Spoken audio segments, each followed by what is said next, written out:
Hello students, आज हम परावर्तन क्या होता है, परावर्तन की परिभाषा सीखेंगे और परावर्तन के नियम के बारे में डिस्कशन करेंगे।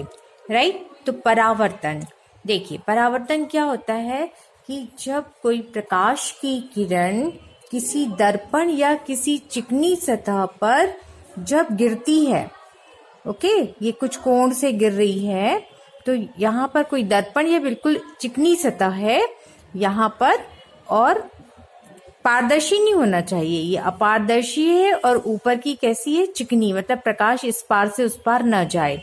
तो यहाँ पर इस तरह जैसे दर्पण है, इस तरह इस पर क्या होती है, पॉलिश। ठीक है, तो ये अपारदर्शी हो गया। तो हमने कोई दर्पण लिया है या कोई चिकनी सतह ली है, इस पर कोई प्रकाश की किरण जब गिरती है, वो जिस माध्यम से, इस माध्यम से आ रही है, ठीक है, तो यहाँ पे ये एक माध्यम है, ये दूसरा माध्यम है, लेकिन ये इस माध्यम से आ रही है, तो जिस माध्यम से आती है, यदि वो उसी माध्यम में लौट जाती है, इस घटना को प्रकाश का परावर्तन कहते हैं। ओके, तो ये परावर्तन की परिभाषा आप समझ चुके होंगे कि जब कोई प्रकाश की किरण,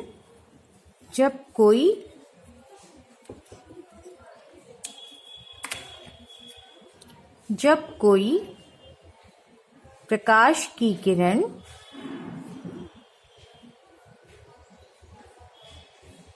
किसी चिकनी सतह पर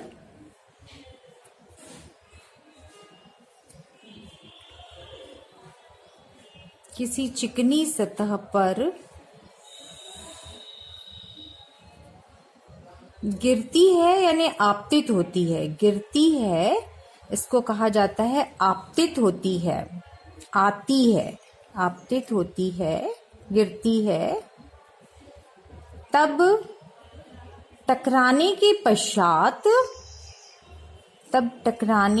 पश्चात वह जिस माध्यम से आई है उसी माध्यम में लौट जाए। टकराने के पश्चात वह जिस माध्यम से आती है उसी माध्यम में वह लौट जाती है, उसी माध्यम में वह लौट जाती है।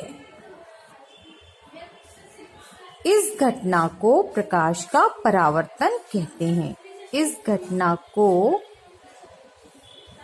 प्रकाश का परावर्तन कहते हैं या परावर्तन की क्रिया कहते हैं। इस घटना को प्रकाश का परावर्तन कहते हैं। तो अच्छे से आपको समझ में आ चुका होगा कि प्रकाश की किरण जिस माध्यम से आती है उसी माध्यम में लौट जाए।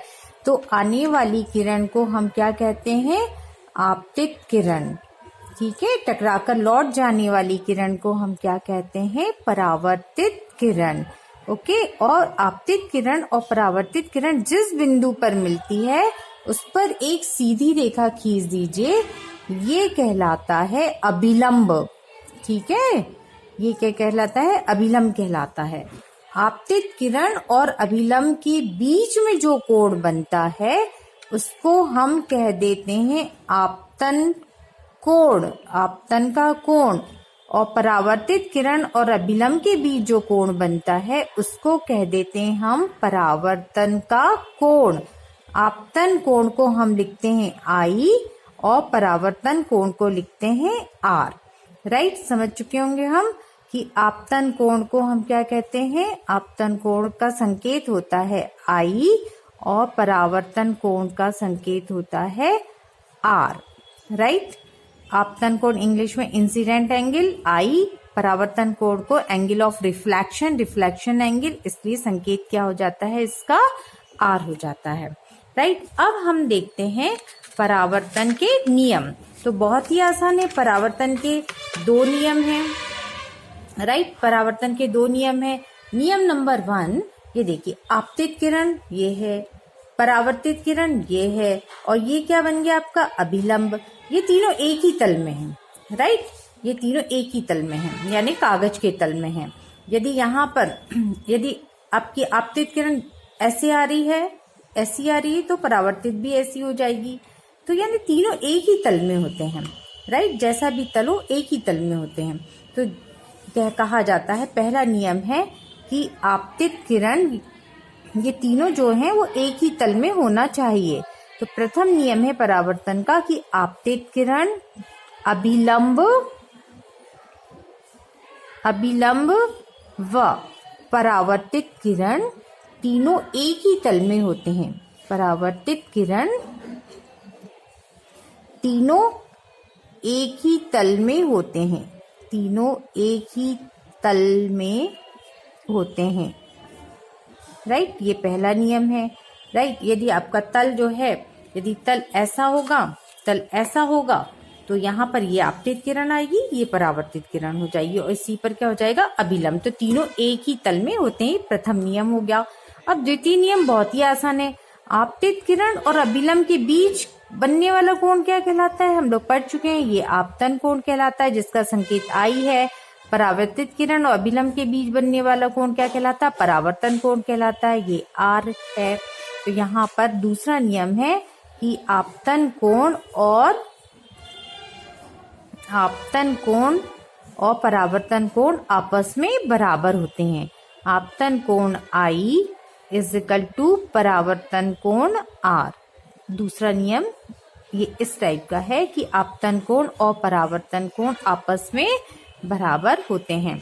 आपतन कोण क्या होता है, आपतित किरण और अभिलंब के बीच, ये आपतित किरण और अभिलंब, ठीक है, इसके बीच में कौन सा कोण बनता है, आपतन कोण, ठीक है। ये आपतित किरण हो गई और ये क्या हो गया आपका अभिलंब, इसके बीच में बन गया आपतन कोण, ठीक है। इसी प्रकार से ये थी आपकी परावर्तित किरण और ये था अभिलंब, ये कौन सा कोण बन गया, आर। ये दोनों आपस में बराबर होते हैं। यदि आपतन कोण मान लीजिए 30 है आपतन कोण, तो हम परावर्तन कोण ज्ञात कर सकते हैं। आपतन कोण 30 है तो परावर्तन कोण भी कितना होगा, परावर्तन के नियम से परावर्तन कोण भी कितना आएगा, परावर्तन के नियम से ये दोनों कोण बराबर होते हैं तो ये भी 30 आएगा। इस प्रकार से हम इसका आंसर दे सकते हैं।